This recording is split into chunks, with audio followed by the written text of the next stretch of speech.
Welcome to the University Lecture Series. I'm Jacqueline Reich, Professor of Film, Television, and Media Arts in the School of Communication and the Arts, and I have the honor of coordinating the University Lecture Series this year. Before I introduce our speaker, I'd like to thank Kate Dunham, Associate Dean of Academic Affairs, Rebecca Selmeyer, Associate Director of Events and Student Affairs, Joey Wall, Director of the Media Center, Julie Byron, Director of College Events, Jessica Welsh, the Pre-Health Coordinator in the School of Science, Patricia Tarantello, Director of the First Year Seminars, Janine Peterson, Director of Honors Program, and Marissa Brown for making these, our student in SEA for making these incredible posters, and other student workers for helping us plan and execute the event. So I am so pleased to welcome Dr. Theodore or Ted or Schwartz to Marist University to give this exciting lecture this evening. Fun fact, Ted and I go way back, attending elementary school together for 2 years before he left for a less prestigious education. Sorry, Ted, that's a little bit of high school rivalry there. I'd like to say that when I was at the short table and he was at the tall table of Mrs. Cronheim's 6th grade class, yeah, they did that stuff back then, that I was the one who said to him, you know, you'd make a great neurosurgeon. While I cannot take credit for being his inspiration, I can say that I knew he would accomplish great things. Dr. Schwartz attended Harvard as an undergraduate with majors in English and philosophy, keep that in mind, pre-health students, and Harvard Medical School. After completing his residency and chief residency in neurosurgery at the Neurological Institute of New York, Dr. Schwartz spent a year at Yale New Haven Medical Center receiving advanced fellowship training and was also awarded a Van Wagenen and von Humboldt fellowships to study at the Max Planck Institute in Munich, Germany. He spent the majority of his neurosurgical career at Weill Cornell Medicine as a professor of neurosurgery, oh God, I can't say this word, otolaryngology, right, did I say that right? Probably not, and neuroscience. Dr. Schwartz was the David and Ursula Barnes Professor in Minimally Invasive Surgery, the first endowed professorship in that department, the Vice Chairman of Clinical Research, the Director of Anterior Skull Base and Pituitary Surgery, Co-Director of Surgical Neuro-Oncology, the Director of Epilepsy Surgery, and the Epilepsy Research Lab. He left Cornell to start a company, Illumination Diagnostics, and serves as the CEO.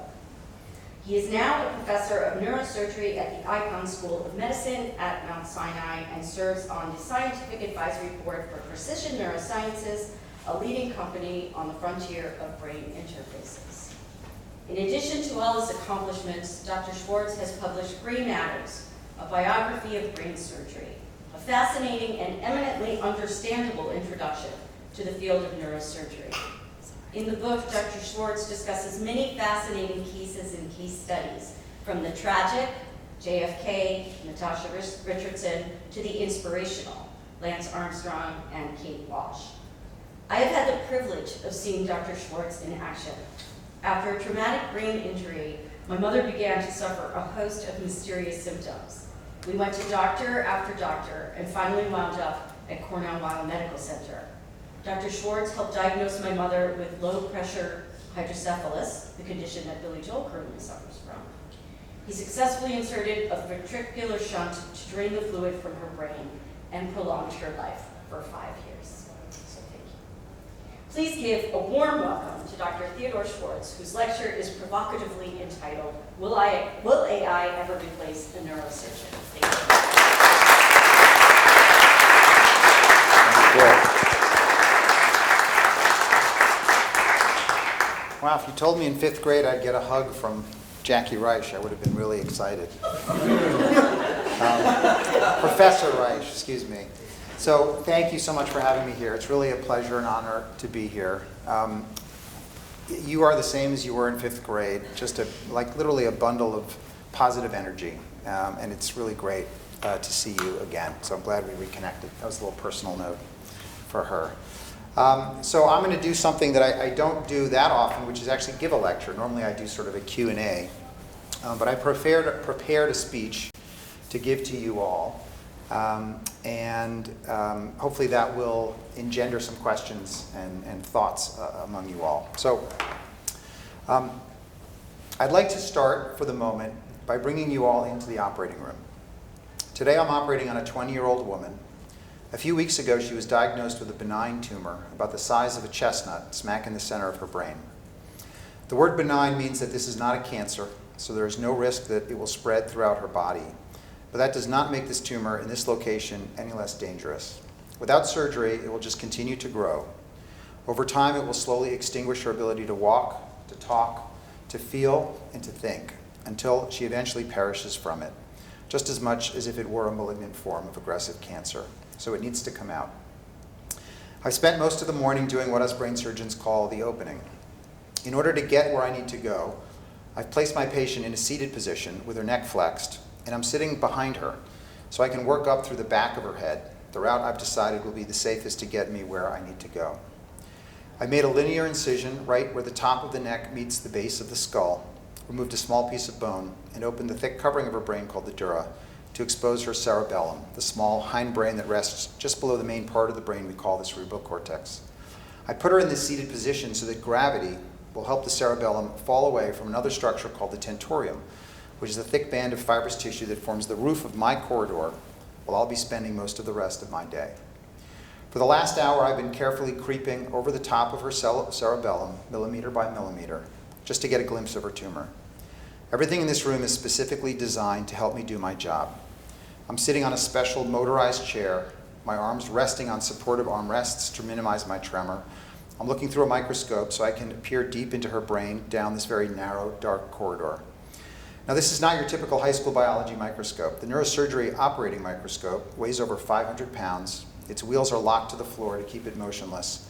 And the lens and eyepieces float weightlessly above the patient's brain, suspended in the air by a complex multi-jointed arm delicately balanced with a system of counterweights. I'm making slow but steady progress, and as each moment passes, I make another small but critical decision. How much pressure can I put on her cerebellum? I need to displace it downwards just enough to expose the tumor, but if I place too much pressure on it, it could swell up and obstruct my view. So I use my tactile feedback. I sense the resistance as I gently apply increasing amounts of pressure. It's a skill I've developed over decades of practice and thousands of operations. Then I come upon a small blood vessel that's in my way. It's stretched out vertically in front of me from the dura above to the cerebellum below, pulled taut by a combination of gravity and the downward pressure I'm placing on her cerebellum. If I push too hard, it will tear, and blood will spill out into my narrow working corridor, obstructing my view. If I want to proceed, I'll have to sacrifice this vein by cauterizing and cutting it. But can I do that safely? Is it critically important? If I don't remove it, there won't be enough room to get the job done. But if I take it and she has a stroke or her brain swells up, then she might suffer irreversible brain damage and will never be the same. I think to myself, I've come this far, it's a pretty small blood vessel, maybe I can get away with it. That's when I notice another small vein nearby. I think to myself, maybe that one will take up the slack, but how can I be sure? I need to make a decision. After a moment's pause, I decide to go for it. I cauterize it, I cut it, and I wait. A few moments go by, everything seems to be okay, so I keep going. After another hour of slow, meticulous work, we finally get a glimpse of the tumor. In one hand, I'm holding a small suction that looks like a bent straw. In the other, I'm cradling a bipolar, essentially a long tweezers that allows me to send a current between its tips to cauterize tissue. The tumor is brownish in color, which helps me distinguish it from the surrounding pink brain tissue. But my biggest concern at the moment is its consistency. Sometimes tumors are very firm, like rubber, making them much more difficult to remove and making for a very long OR day for me. If I'm lucky, this one will be soft, and I may make it home in time for dinner. As I prod and explore the tumor with my instruments, gently nudging it this way and that, I begin to appreciate that it is in fact pretty soft. I feel the tension in my body begin to release, just a little. I core out the tumor center with my suction, making movements so small to an outside observer it looks like I'm barely moving. So far, so good. That's when I realize that a small piece of the capsule, the fibrous layer of tissue that once surrounded the core of the tumor, appears to be stuck to a nearby vein, very, very stuck. And this is not just any vein. The capsule is attached to what's known as the basal vein of Rosenthal, which is one of the most important veins in the brain. It's a thick pipe with an extremely delicate wall that shuttles blood from the brain's innermost core. I pause, and I think, if I actually damage this vein, this young woman's thalamus will swell up like a grapefruit, and she may never wake up. On the other hand, if I leave a piece of the capsule behind, the tumor could grow back, and in a few years we'll be right back where we started, having to remove it all over again. I asked the nurse for the microscissors, an instrument with tips the size of insects' legs. I brace my hands against the patient's skull to further reduce my body's natural tremor. I take a deep breath and hold it, yet another tremor-reducing trick, and advance the scissors until the tips are right up against the intersection between that last bit of tumor and the vein. As I'm about to make the cut, I stop. At that moment, I begin to consider the possible ramifications of what I'm about to do. I imagine two possible futures. In one, my patient wakes up from the operation and goes on to live a normal life, career, marriage, children. In another, she has a stroke, spends a month in the ICU, a year in rehabilitation, and the rest of her life in a wheelchair. If she survives, that is. That's when my thoughts take a turn. Why do I have to make this decision? How can I possibly make it? And how will I live with myself if something goes wrong? I wish I could say this was not a typical scenario, but it is. It's one I've faced several times a week, probably thousands of times over the last 25 years. At this moment, I am also keenly aware of the fact that I'm just a human being, well-trained for sure, but a human being nonetheless. And I'm trying to make this momentous decision, one that will have an irrevocable and profound impact on another human being's life, and there's no obvious right answer. Which means that despite all my training and all my focus and all my good intentions, I could easily make a mistake. I'm here today to let you all in on a little secret, an uncomfortable truth about neurosurgery and all of medicine really, one that we all intuitively know to be true, but which doctors don't really like to talk about, which is that despite our best of intentions and despite the length and intensity of our training, mistakes happen. I'm reminded of an episode early in my career. It happened about 4 months into my internship. At that stage, I was pretty new to the practice of medicine. I barely knew my way around the hospital, let alone the human body. I was writing some notes at the nurse's station when an announcement rang out overhead declaring there was a code, which is when a patient somewhere in the hospital begins to lose consciousness, becomes unresponsive, and requires emergency assistance. Just like you see on TV, everybody runs to the patient's bedside, and the senior medical doctor takes charge. My chief resident was there, thankfully, and started barking out orders. She needed to push a medication through the IV, so she asked me to run to the medication storage room to get her some sodium chloride, salt water, which comes in a small vial with a pink top, which she would use to flush in the life-saving drug. I ran out as fast as I could to get it. Now what I want you to picture is that years ago the medication room was filled with dozens of medications stored in small, square, open-topped cardboard boxes, surrounded with torn open cellophane wrapping, everything just lying around easy to grab. I quickly noticed a box with several small, clear vials of fluid. I grabbed one, ran back to the room, drew up the liquid, and handed it to my chief resident, who injected the medication through an IV. The patient, who was barely conscious by then, looked up for a second and said the following 2 words that I'll never forget. "Oh my." At that moment, her head slumped forward. I heard the loud, continuous tone coming from the EKG machine and recognized, along with everyone else in the room, that her heart had just stopped beating. That's when I looked down at the vial in my hand, and my own heart stopped as I read the word on the label written in small letters, potassium chloride.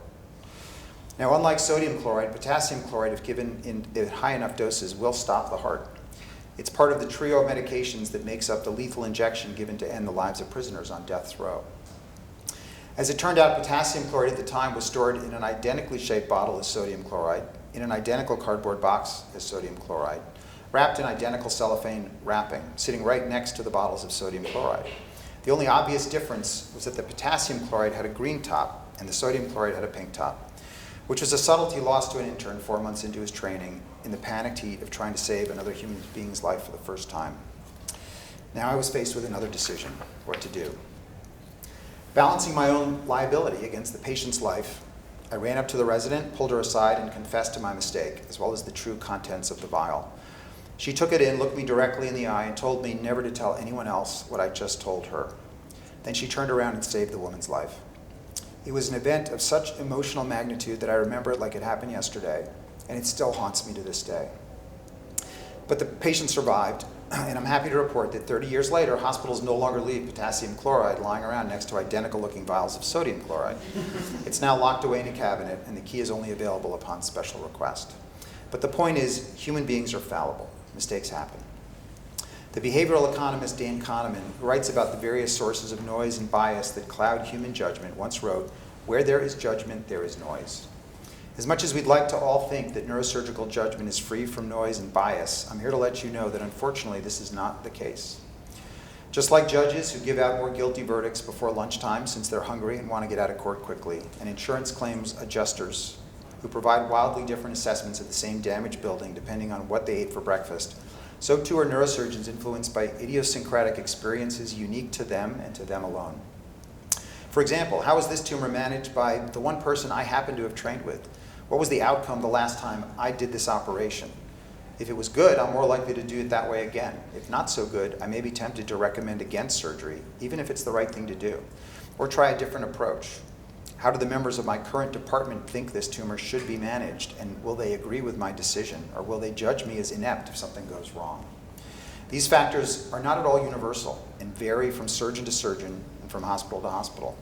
Even more unsettling is the fact that the skill level of every surgeon, just like professional tennis players or golfers, varies dramatically from the top 10 to the bottom 10, even though they're all playing at a professional level. All of this raises an obvious question. Why do we have to rely on human beings at all? According to Kahneman, the best way to overcome bias and noise is with automated algorithms. So many things in our lives are already automated. Might not neurosurgery be next?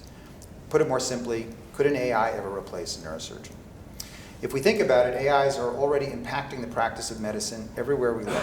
We already rely on AIs to interpret test results, mammograms, EKGs, brain MRIs, pathology slides. If given enough examples and provided with the correct answers, AIs will figure out what to look for, and their accuracy will quickly surpass that of human doctors. So couldn't an AI make a better neurosurgical decision than a human? In fact, there's already an AI designed for neurosurgery called Atlas GPT. If you give it a clinical scenario, it'll provide you with all the treatment options, determine which is the best, and then guide you through the key steps in the surgery, like the step-by-step checklist a pilot might use to take off, or the instruction manual for putting together an IKEA dresser. If we think about it, the history of brain surgery has been marked by rapid advancement and remarkable technological progress. When Harvey Cushing, the founder of modern neurosurgery, began his career in 1905, the mortality of brain surgery was 50%. Think of it, literally half of his patients died either on the table or soon after from bleeding or infection. And yet he returned to the operating room time and time again, facing his own limitations, not to mention the anguish of the embittered families who had put their trust in him, with the hope that with each small adjustment, each new advancement, the outcome of his surgical interventions might just get a little bit better the next time. By the end of his career, just 30 years later, it was down to 8%.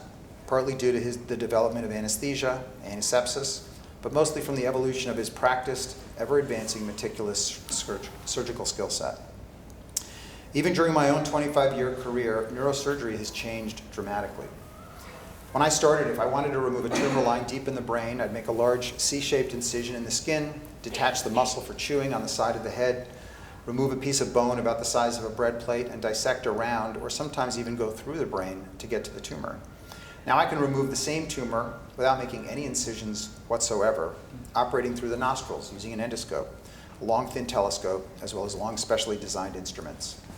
As an epilepsy surgeon, I'd make an equally large skin incision in bone openings to place grids of electrodes on the brain to record seizures before removing large abnormal chunks of epileptic cortex.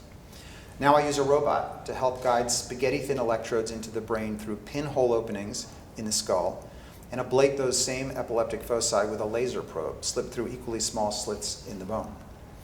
We even have the ability to implant a microchip in the brain of a paralyzed patient that records the activity of their neurons and sends the data directly into a computer, giving them the ability to surf the internet, play video games, and communicate just by thinking. Eventually, they'll be able to drive cars, fly planes, and even control robotic body doubles or exoskeletons, allowing them to move freely through the world. So who's to say what is and isn't possible? In order to understand the role only humans can play in this process, let's go back into the operating room.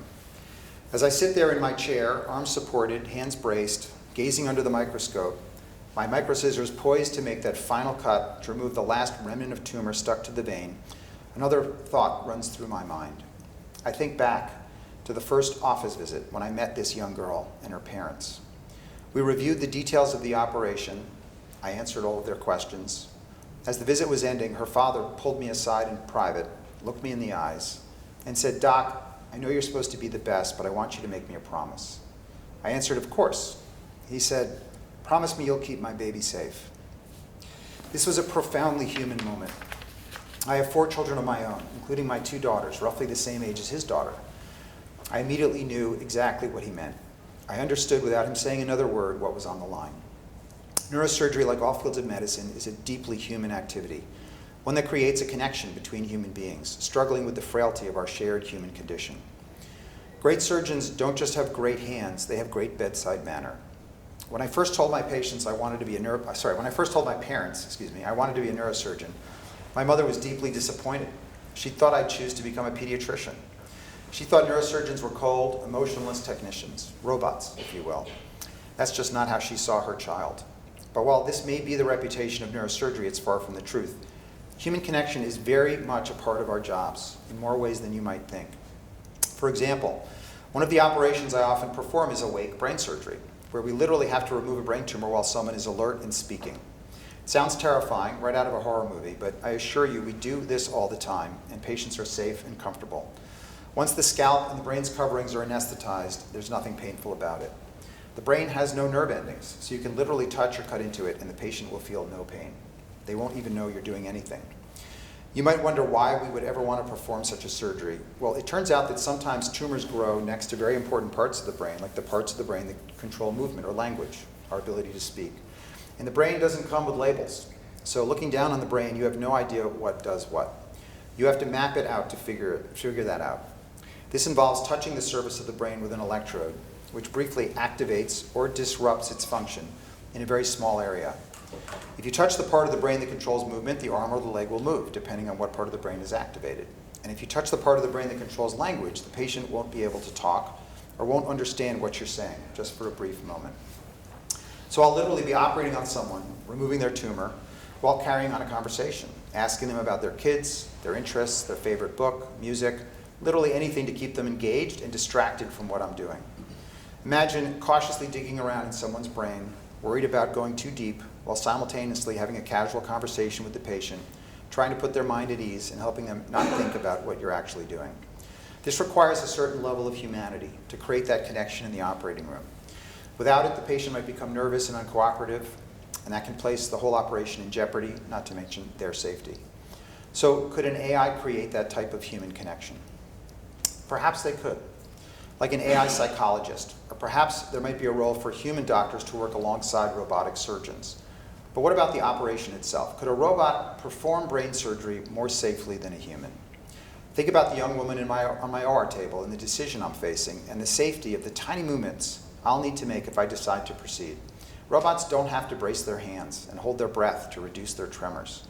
Couldn't a computer analyze the situation, make the perfect decision, and carry it out more flawlessly than me? In theory, maybe. But in practice, this is where neurosurgery becomes something very different than assembling an IKEA dresser. The brain and the diseases that afflict it are not like pieces of furniture, which are static objects. The brain and its pathology are evolving, infinitely complex, inconstant biological organisms. Simply put, you don't know what you're up against until you get in there, and as Mike Tyson reminded us, everyone has a plan until you get punched in the face. One of my neurosurgery professors used to have a saying, surgery is a contact sport. During an average operation, I make several hundred, if not thousands, of tiny little micro decisions, one after another. Each one represents not a mental puzzle I need to solve, but a physical one. To understand the distinction, think of the difference between chess and Jenga. Chess is a game with very specific rules. The size of the board is predetermined, the movement of the piece is fixed, the rules of the game clear and specific. An enormous number of things can occur over the course of a match, but they unfold according to a series of well-defined and unchanging rules. The square board isn't going to suddenly morph into a trapezoid. The rook isn't going to go rogue and jump over a few pawns to ambush the queen. In this type of defined universe, it took AlphaZero, an AI program, just a few hours to teach itself to play chess well enough to become the greatest chess player the world has ever seen. But brain surgery isn't like chess. It's more like Jenga, really Jenga on steroids. It happens in 4 unpredictable dimensions with an infinite number of potential problems that you might need to solve in any one move. And critically, these problems aren't mental, they're physical. Every move presents its own little kinesthetic conundrum, which must be conceived and executed to perfection or the whole structure will topple down. While some AI-driven robots can play Jenga, even Jenga has defined rules and unchanging geometry. For example, all the bricks are exactly the same size. There are only so many of them, and the tower is constructed the same way every time.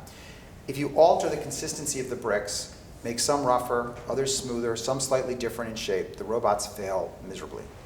Imagine if Jenga had 1 trillion pieces, each brick were a different size and consistency, and the shape and size of the tower differed every time you played.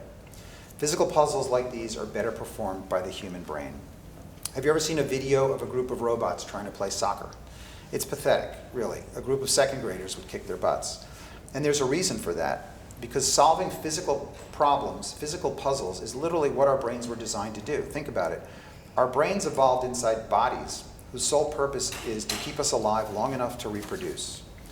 To do that on this inhospitable planet, our brains had to learn how to solve a whole lot of complicated physical problems. We had to learn how to avoid predators, how to find food, how to design and build homes that could shelter us from the elements, and that was just learning how not to die. To really thrive as a species, our brains needed to learn how to navigate a complicated social structure, attract a member of the opposite sex, reproduce, and ultimately create communities to protect and raise our children so they could do it all over again. Computers, on the other hand, never left the Garden of Eden. They sit inside metal boxes on their creators' desks. Sure, they're really good at solving complex problems with numerous steps and manipulating quantities that our brains find difficult to grasp, but they never learned how to use a body to solve problems because, well, they never needed to. Computers don't have to find energy or shelter. They get a constant source of power from an outlet. They don't have to figure out how to get along with other computers. They don't have to learn how to adapt to survive. And the bottom line is they lack what's called physical intuition. And as smart as an AI might be in the operating room, with my patient's brain exposed and the microscissors in my hand, I'm not relying on mental intelligence. I'm relying on physical intuition, which reflects DNA evolved over eons of human evolution on this particular planet, and synapses formed over decades out of trillions of physical interactions with the outside world. If you want to win at chess, ask a computer. But in the heat of battle against a tumor fragment, you want a human brain on your side. It's exactly the kind of problem we were built to solve. A neurosurgical operation is like a professional soccer game played on a field the size of a postage stamp. Robots wouldn't stand a chance. Let's go back into the OR one last time, because I still have a very important decision to make. This is the moment that I ask myself the most important question that a surgeon can ask, and I think it's one that an AI or robot will never be able to answer. If it were me or my child lying on that table, what would I want the surgeon to do? A surgical robot will never fully understand the human condition because it hasn't lived, loved, lost, or grieved. It hasn't felt guilt or pride. It hasn't attended a wedding, graduation, or a funeral. It hasn't visited with a patient whose life has been destroyed by a bad decision and felt the weight of that decision every day for the rest of their lives. Brain surgery is a deeply human endeavor. It leverages the strengths of our biological brains, which were designed to anticipate and solve physical problems, as well as our sense of compassion, which compels us to take pity on a fellow human being in need and do everything in our power to restore them to good health. And that's why at the end of the day, it's up to me, a human being, to make the call. So do I make the cut and risk this young woman's future, or do I leave this tiny fleck of tumor attached to the vein? All my training has brought me to this moment, but in the end, it's my humanity that makes the decision. Like I said, I have 2 daughters the same age as this patient, and I think about what I would want done if one of my girls were on the table. I think about their dreams, their aspirations. I think about the life that awaits them. I feel the tears well up as I imagine walking each one of them down the aisle. I look down at this little shred of tumor. It's benign, after all. And yeah, it might grow back in another 20 years. She might need to deal with it again someday. But she has an awful lot of living to do before that day arrives. So I stop. I announce to the room that we're closing. I made a promise to another father, human to human, and I intend to keep it. Thank you very much.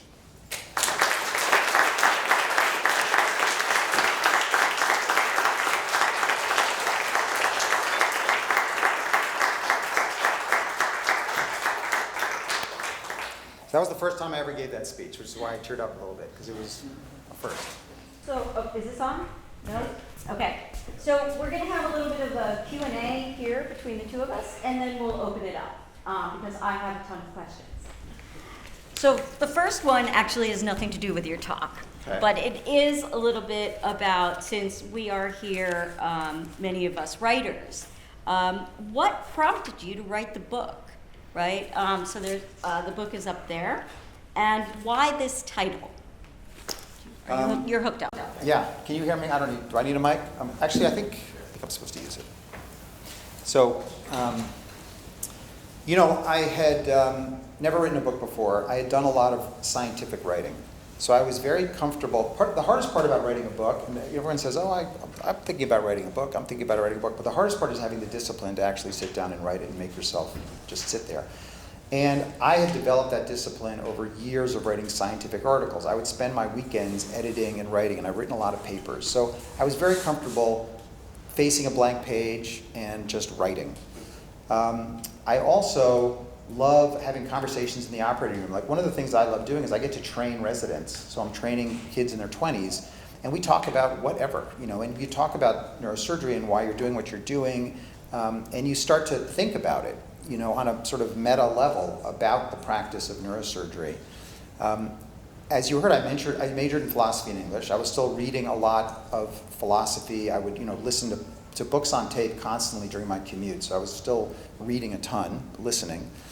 And so I'd always thought about maybe writing something, but I really never did it. And I couldn't figure out how to make neurosurgery interesting to lay people, right? It's such a technical, esoteric topic. How do you get people interested in reading about it? And so I remember walking down the stairs, and my son, I have 4 kids, my oldest son and my wife were sitting at the breakfast table, and I was like, I thought of how to write a book. And they were like, great, what? And I said, everybody's interested in neurosurgery when it's happening to them or their family member. So I'm going to write a book about neurosurgery done on people that everyone knows. So I'm going to write about celebrities and politicians and athletes who have had brain surgery, where you kind of know the story, you know something about them. JFK's assassination, or Natasha Richardson falls down, hits her head and dies, or Michael J. Fox.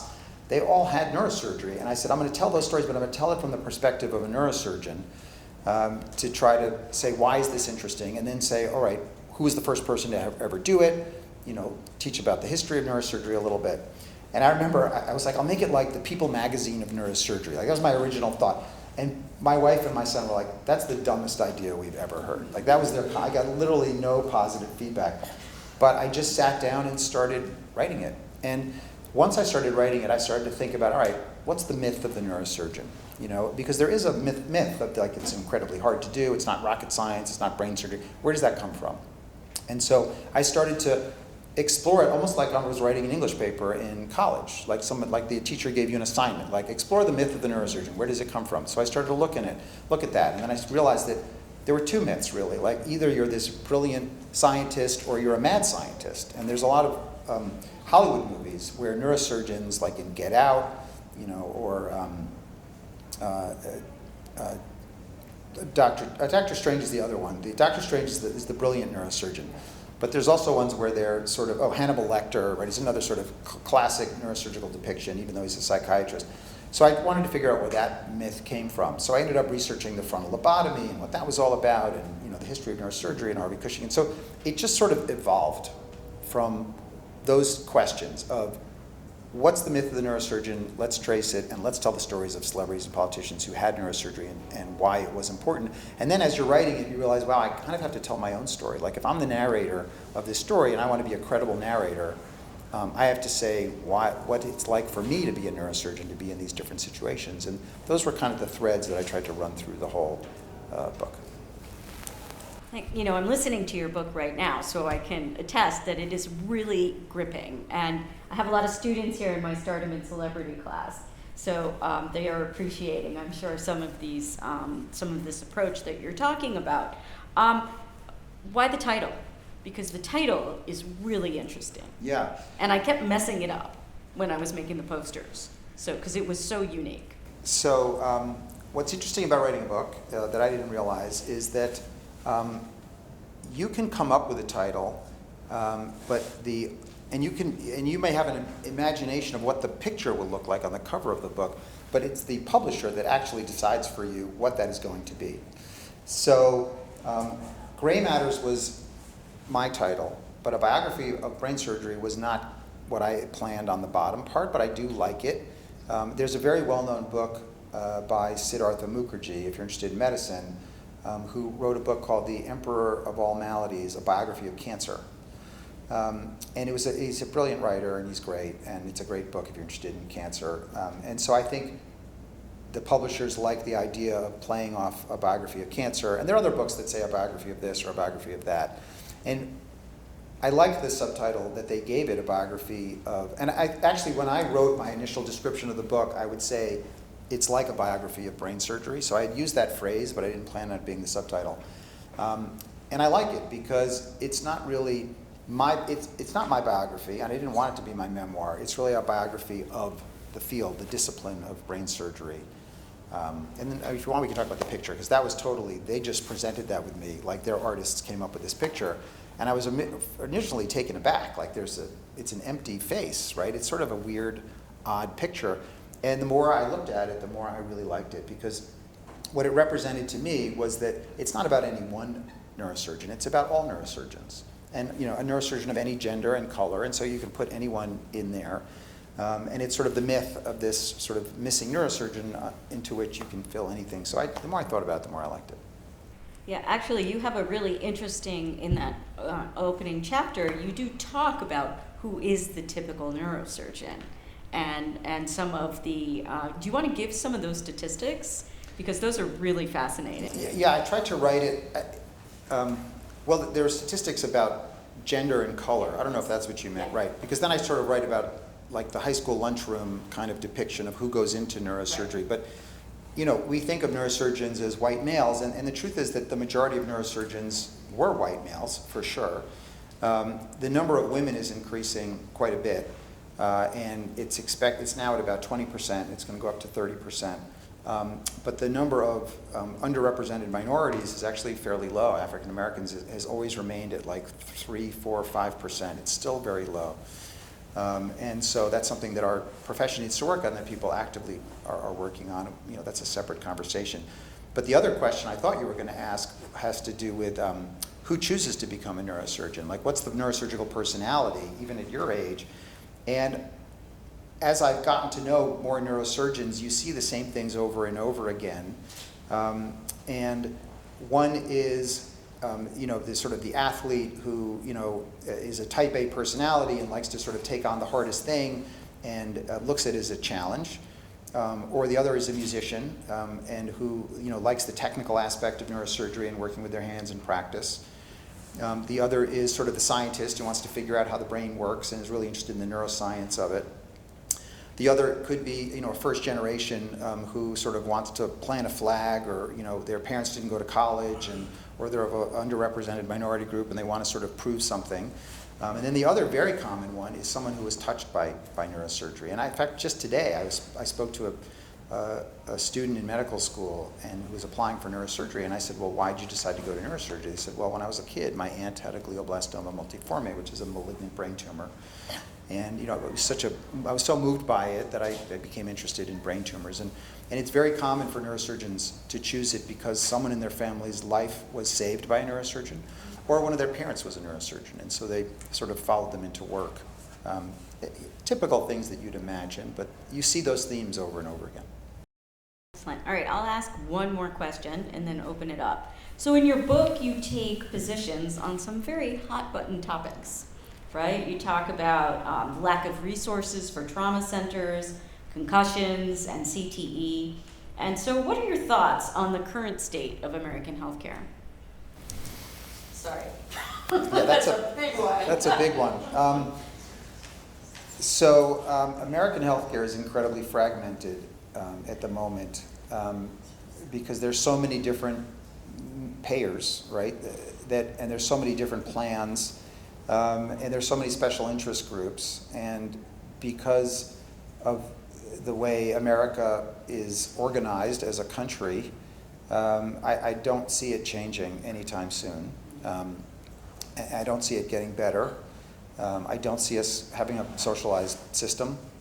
I don't see the insurance companies giving up their power because they're trying to make money because they're a business. Hospitals are a business as well. I like to joke that, I worked at a hospital for many years, and we're going to work at another hospital, and if you look at the priorities of the doctor in terms of what they want to accomplish, and you do a Venn diagram, and you look at the priorities of the hospital, you'd think they'd be completely overlapping, but they're not. Like, we definitely have some things in common, but there's an enormous amount of priorities that hospitals have that have nothing to do with my priorities in terms of taking care of patients. You know, it's whether they make the U.S. News and World Report rank list, or what the state government's, laws that they have to pass at the moment, the benchmarks that they have to meet, whatever it is, whether it's good or bad for patient care. Someone in Albany thinks it's good for patient care. And so it's a mess. The U.S. healthcare system is a mess, but at its highest level, it's the best in the world. That's the irony. The problem is at its lowest level, it's mediocre, and you're better off somewhere in Europe or in a socialized country. So we just have this huge schism between the top and the bottom. And of course, with what's going on now, with cutting funding to the NIH, NSF by 50%, we're not going to stay at the cutting edge of research without funding, as I'm sure you're acutely aware of. That must be incredibly frustrating to you, and given all the work that you've done in this area, how do you deal with that? Well, I think there's research and then there's patient care, and at the end of the day, because what gives me the most purpose and pleasure is the one-on-one relationship between the doctor and the patient, and taking care, as I hope came across in what I said. That no one can get in the way of that. Like when the door closes in the consult room and it's just you and the patient, there's a beautiful relationship there that has nothing to do with money or funding or anything. And then when the OR door closes and you're operating on someone, the world outside does not exist for 4 or 5 hours. It's gone. Surgery is the ultimate mindful meditation where the outside world does not exist, and it's just you giving 100% of yourself to take care of another human being. And so even if they took away all the funding and took away all the research, as long as those connections are intact, then for me, it's still a worthwhile endeavor. Okay, great. I'd like to open it up to additional questions from the audience. I know we had a very lively dinner, but I'm sure that there are other questions that our students and faculty may have.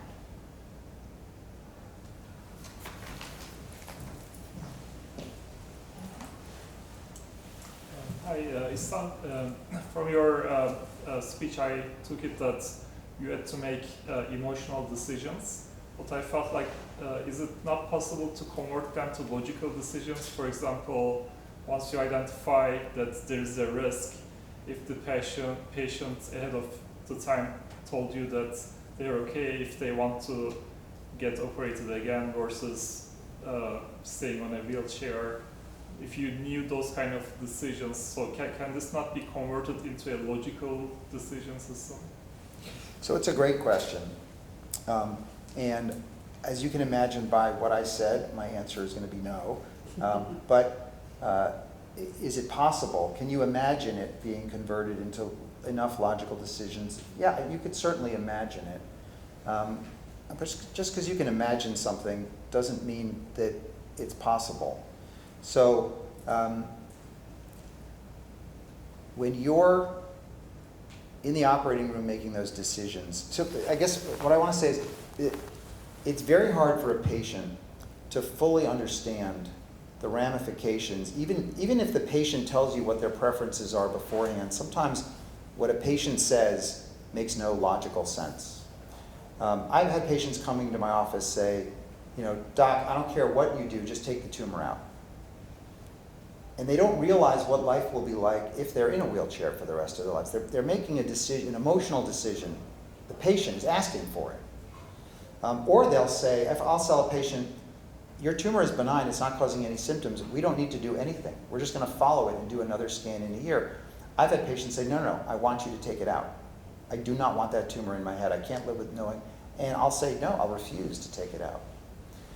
So although we like to say, you have to do what the patient wants, sometimes we make, if you will, paternalistic decisions. We have to make decisions for patients regardless of what they think they want. Here's another crazy example that most people don't appreciate, but if you come into the emergency room with a massive hemorrhage in your brain, for which there's little chance you're going to have a meaningful recovery. In other words, even if by a miracle you survived, you'd be paralyzed and unable to talk. So in other words, your quality of life would be zero. But I know that if I went in and did an operation on you, I could save your life. I could keep you alive. But that life would be a life that would not be worth living. And your family would be incredibly burdened by taking care of you. Now, if I talk to the son or the daughter of that person who just had the brain hemorrhage, and I tell them the truth, and I say, you know what, I can save your parent's life. If I take them to the operating room, I can save their life. They will 99% of the time say, do it. Save my father's life, save my mother's life. Of course they will. Even if I say, but you know, there's like a 2% chance that they're going to live, and they're probably going to be paralyzed and not be able to talk. They're like, I don't care, save their life. Like, I love this person more than anything. It's the wrong decision to make, because they do not understand what that means. Because that person probably doesn't want to live that way. They don't want to spend their lives taking care of that person. They don't want to see that person that way for the next 20 years or whatever the time is. So what I will do, and what we often do, is we'll go to the family and we'll say, I'm sorry, there's nothing we can do. Now, I'm lying. I'm not telling the truth. But it's the right thing to do. So if you have a premise to your question, which is that the patient, you had a conversation with the patient and they know exactly what they want. And you can logically then extrapolate from that. But it's not always so straightforward. And a lot of people make decisions out of emotions in moments where they don't have all the information to make the right decision. Other questions? Andrew. Yeah.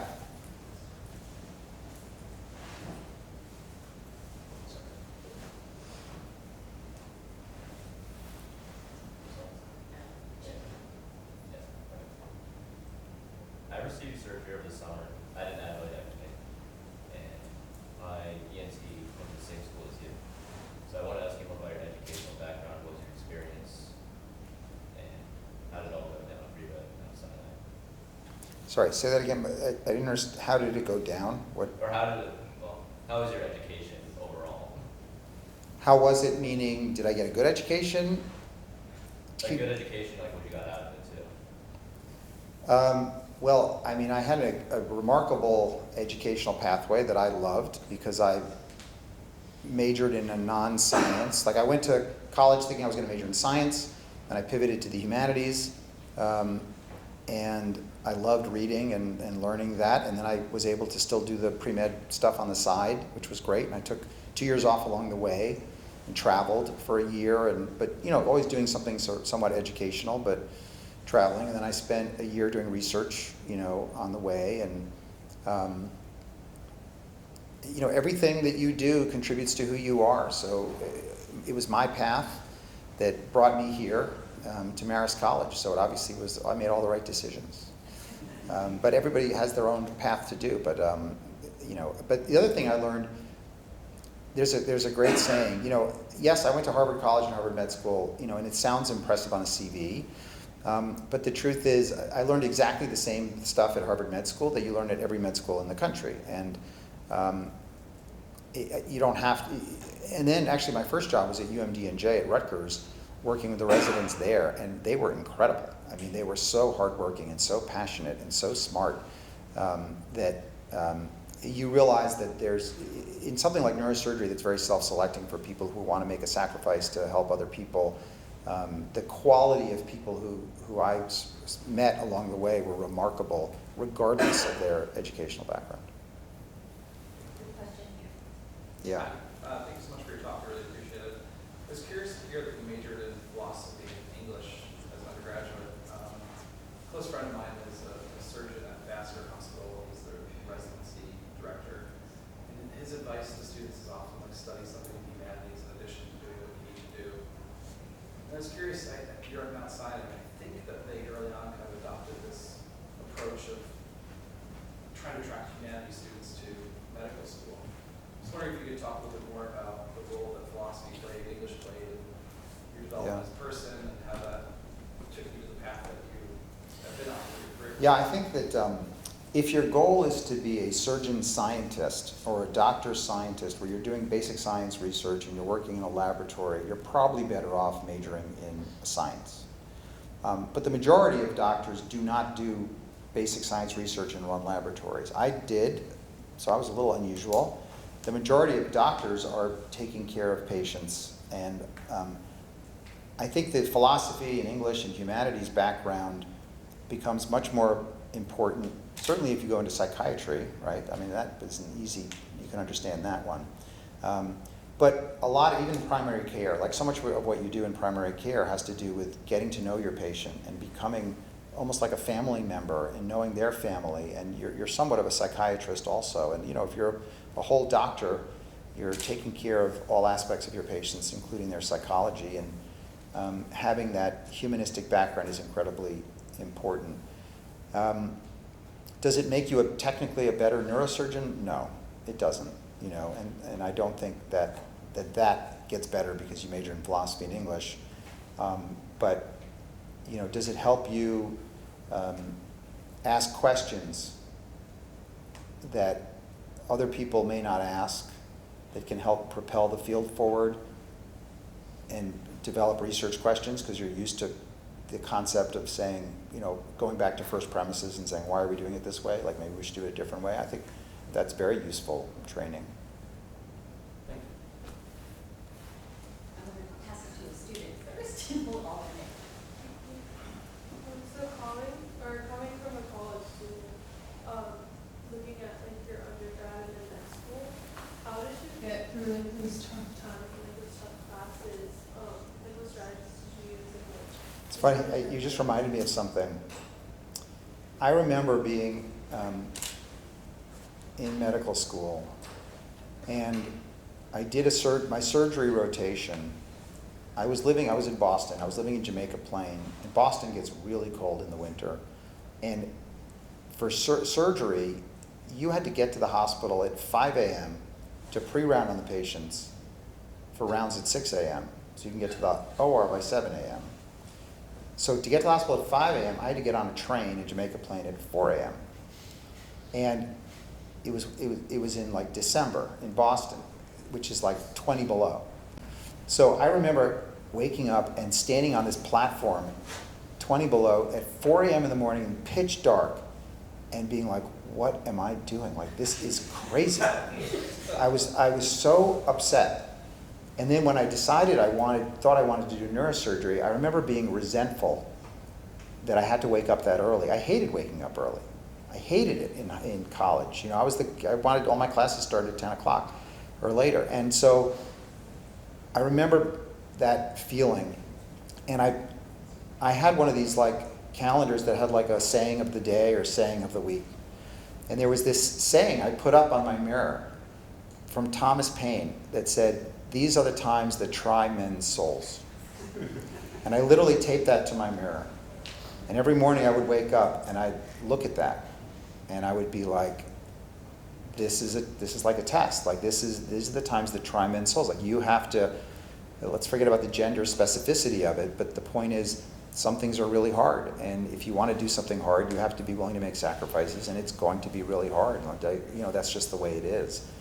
The other thing that, and I write about this in the book, I remember meeting with a transplant surgeon. This is when I was considering surgery. So you have to understand, I was, you know, I majored in philosophy and English, I was a musician, I played sports, I had a million other interests, and I thought if I go into surgery, I'm gonna have to give up everything that I love doing to be a surgeon, and it's gonna be such a sacrifice, I don't think I can do it. And we had this small symposium where we were meeting with the head of transplant surgery who had just retired, and we were asking him questions, and I said that. I was like, how do you deal with the sacrifice you have to make to go into surgery? Like, I just feel like I'm gonna be so unhappy. And he said, you know what, Ted, if you want people to depend on you, you have to be dependable. And that saying means so much to me, which is that if you want to be the person who they call when they're really in trouble and they need help, then you have to pick up the phone, you have to be available. Otherwise they're going to call somebody else. So you have to ask yourself that question. Do you want to be that person? Do you want people to depend on you? Because if you do, you got to be dependable. And that means you got to make sacrifices.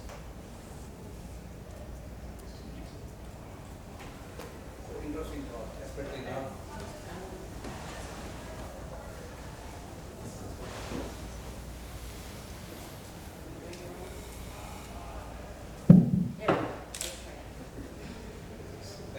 Interesting thought, especially since I'm not in the field of medicine, it's very fascinating to hear something like this. Thanks for the opportunity. The title of the talk fascinates me for a two-part question. One is, when I saw the title, I was wondering, Is the microphone on? Because it's hard for me to hear. If we can turn it up a little. No, it's off. all right, let me speak loud. Thank you. Sorry. So, no worries.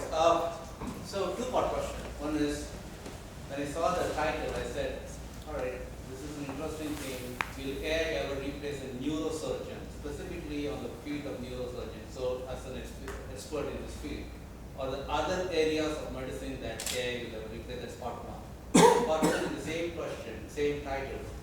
Will they, from your experience of hours of surgery, will AI ever assist a neurosurgeon? Yeah. So it's a great question. AIs are already replacing radiologists and pathologists, and there's certain things that we have to do in medicine, even making diagnoses, where you have to be able to amass an enormous amount of information, and do sort of essentially what machine learning is, which is that you're training your brain to pick up patterns, right? Patterns that are abnormal on an EKG. Computers are going to be better than humans at doing that. That's just what they do. And that's one thing I tried to get at in my talk. There's some things that computers are going to be better at. But neurosurgery, because it's a physical task where you're interacting with the world physically, I think it's something that humans are going to be better at just because of how we evolved. Can you imagine that someday, they could create a robot and AI that evolves to physically and interact with the world? I can imagine it. Sure, we can all imagine it. But whether it's possible is unclear. Because they'll never evolve the way we evolved, with the human body, dealing with physical things in the way that we did. So maybe, I don't know. That was the first question. And the second question, a robot assisted. So we already have robots assisting us. So, for example, and I mentioned it when I do epilepsy implantation of electrodes, we have a robot that will, you put in the coordinates that you want to put the electrode in. What's the target? What's my entry site? And the robotic arm will literally calculate it for you and take you right to that area. You still have to drill the hole, but a robot could do that. You have to put the electrode in, a robot could do that. So that's a kind of thing that a robot could do. Because it's not making 1,000 little decisions, and whatever you're trying to operate on is changing over time. What's important for that working is that it has an imaging map of the brain, and that map is the same map that it's using throughout the entire procedure. If the map changed, the robot would have no idea what to do. So because of the stability of the playing field, right, it's like chess. It's got a map, it knows where to go, there's specific rules, it can follow that rule, it can do the thing. But when the rules change in the middle of the game, the computer has a harder time. Yeah. Okay, I think we have time for one more question. One more? We have a student? Sorry, is that okay? I'm going to have to stand up and Yeah, no worries. I just want to ask what your thoughts are on Neuralink and what they're trying to do as a neurosurgeon. Do you think it's like overblown, if you think it's hype, or just if they're... Yeah, so it's a great question. Actually, there's an image we can show on my slides. So I'm involved, I'm on the scientific advisory board of a company called Precision Neurosciences, which makes another brain-computer interface. So what Neuralink is doing, which is Elon Musk's device, is not hype. Most people don't know, and there's a chapter in my book about the history of brain-computer interfaces where I talk about it.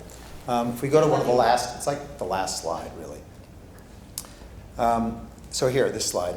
So brain-computer interfaces have been around since the 1960s. The first one was put in the visual cortex by a neurosurgeon named Tracy Putnam. And then they've been developed, almost every academic medical center, or a lot of them, have their own brain-computer interface program. Elon Musk didn't invent the brain-computer interface. The research has been going on for decades. And already there are brain-computer interfaces being put in at academic centers in paralyzed people, where the electrodes in the brain can allow them to not only move computer cursor, but actually talk and move a robotic arm and get information out of the brain. Elon's device, which is this one, the Neuralink, puts in 64 electrodes. Each of one has 16 contacts to record individual neurons. And it's a beautiful device, the way he designed it. The fact that they're electrodes that are flexible means there's less scar tissue that develops around them. The device before that was this sort of bed of nails thing, and that's literally the size of a pea. It's this big, it's tiny. It's 96 electrodes that they would pop into the head called the Utah ray. It's a brilliant device, but what's unclear is whether it's going to be better to put electrodes in the brain or just put them on the surface of the brain.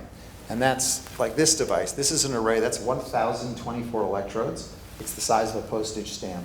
And you could put it on the surface of the brain that also takes brain signals out of the brain and brings them to a computer. None of this is hype. This is the future. I just spent 2 days, Mount Sinai had a 2-day symposium on brain-computer interfaces. I was there. And there will be a commercially available brain-computer interface within the next 2 or 3 years. There'll probably be 3 or 4 of them. There's 5 or 6 companies that are working on these, and there's more popping up every day. The other interesting question is, will we ever put them in normal people? Right? Because right now they're meant for people whose brains are not working. They're deficient. They're paralyzed. And because neurosurgery carries risk, putting these in someone's brain is not always benign. You can have complications. And you have to put it right over the part of the brain that moves the arm or moves the leg or moves your tongue. If you were to do it in a normal human being and there was a complication, you could take a normal person and they'd be paralyzed at the end of the operation. So and for what? To do what's called neuroaugmentation, which is to make a normal person better. That's far, far away because these still have a lot of risk to them. And if you just put electrodes on the surface of the scalp, there's a lot of noise between the brain and the scalp, and so you can't get the type of resolution you need to drive a car or get language out of the brain. So I think it's amazing because Elon has basically moved everything forward much faster. Because he has so much money and he's created a beautiful device, and I think we should all be, as much as he's crazy and I don't necessarily agree with him politically, he's a brilliant entrepreneur, and I think it's a great legacy he's left in this field for sure. All right. Well, thank you. Thanks everybody for coming. Thank you, Dr. Schwartz. You're welcome.